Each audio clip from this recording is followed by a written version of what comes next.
Bantayan ninyo ang inyong mga sarili. Amen? Mahalaga ang pagbabantay sa ating pong mga sarili. Kumusta na po ang ating pong buhay spiritual? Kumusta na po ang ating pong way of life?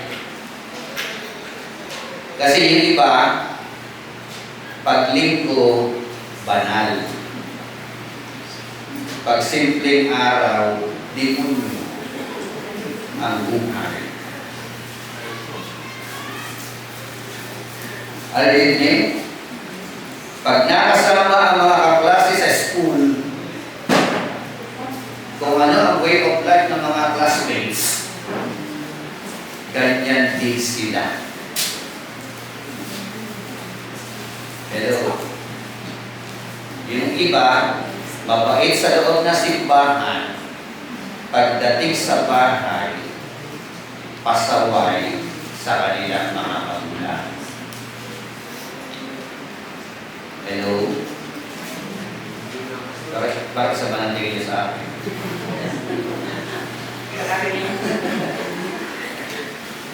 Di ba? Yung iba, pag-result kasi, po. Siya nga po. Siya na po. Pero pagdali sa bahay, ayun. So, keep on watching. Pag sinabing, keep on watching, walang uknat na pagbabantay. Hello? 24 hours watching. Amen? Ganyan kahalaga. Kasi pag binabantayan mo yung sarili mo, 24 hours, nag-iingat ka sa salita mo, nag-iingat ka sa galaw mo, nag-iingat ka sa mga pakikisama mo. No? The way you talk, the way your action, everything, maingat ka. Ganyan dapat ang mga mananampalataya. Sabi mo sa tabi mo, umayos ka.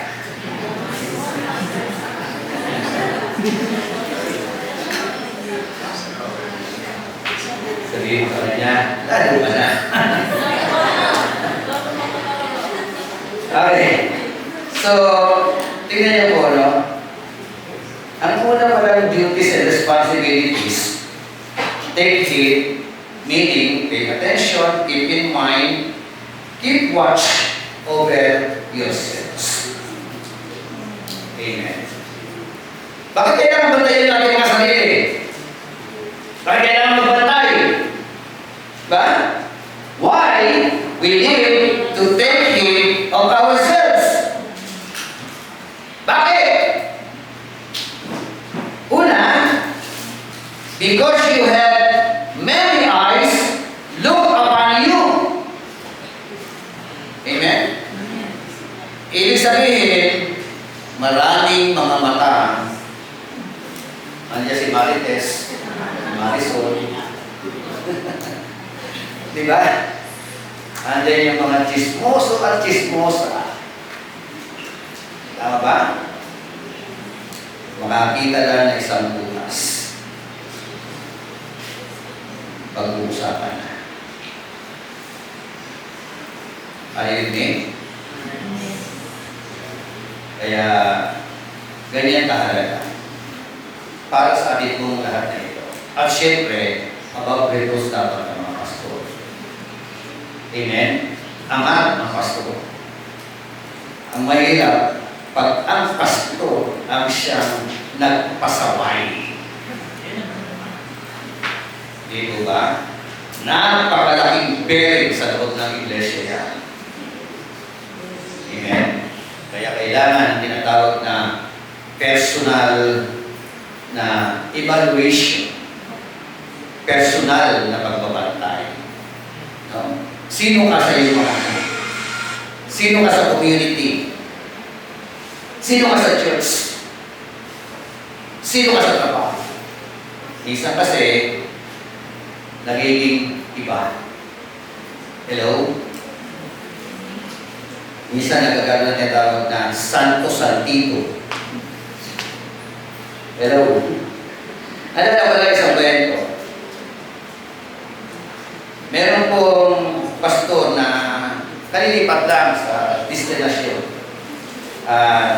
Siyempre, nagkukumpuni siya. Pokpok dito, pokpok doon. Magawa ng bago, naayos niya.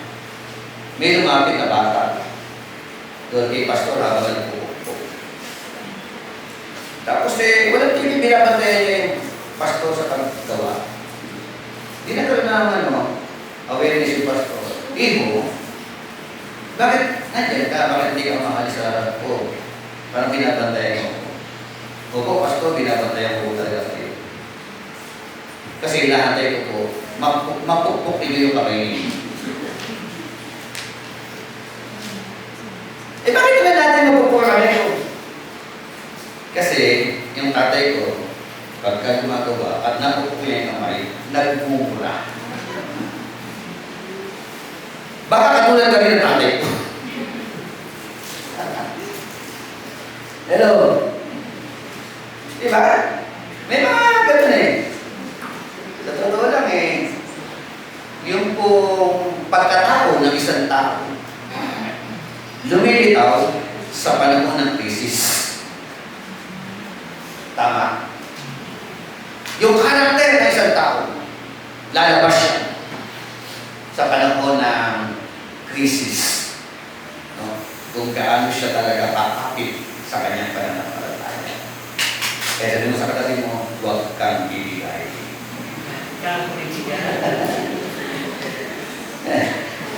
Because you have many eyes, look upon you. In other words, tayo pa yung modelo. Tama? Ang model. Hindi ka namang artista. Diba? Celebrity ka.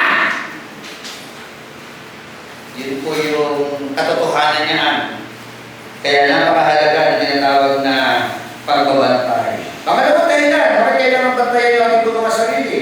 Because someone take an example by you. Amen? Habang nakatingin sila sa iyo, yun nga, kung anak mo yan, mga miyembro mo yan, nag-iisip yan. Someday, gusto kong maging katulad niya. Amen? Kaya nga sabi ni Pablo, imitate me as I imitate Christ. Amen? Gayahin niyo ako! Bakit? Kasi ako ay gumagaya kay Kristo. Hindi mo pwede ipagmalaki na sabihin yung gayahin niyo ako kung hindi ka gumagaya kay Kristo. At meron naman nagsabi, imitate Christ, not imitate me. Pwede yan? Pwede? Gayahin niyo si Kristo. Huwag niyo ako gayahin. Pwede? Para bagang lihis sa katotohanan 1 Corinthians 11:1. Yun ang sinasabi ng Bible. Kaya wala tayo ibang tinutulakan. No? Imahe ng ating Panginoon. Paggaya sa ating Panginoon. Buhay ng Panginoon. Pag gano'n na ang buhay mo, malakas ang loob mo na sabihin doon sa mga tao, kahit hindi mo na sabihin, actually, may mga tao na nakamasid sa iyo. Ginagaya ka. Amen? Example ka. Amen. Hallelujah. Pangatlo, some to pick sample with you. Yung ibang tao daw po, sabi ko nga sa inyo kanina, humahanap ng butas. Ano yun Hinahanapan ka ng butas. Ayun. Naalala ko si Job? Job chapter 1 verse 1. Job 1:8. Ang sabi ng there was a man in the land of Uz,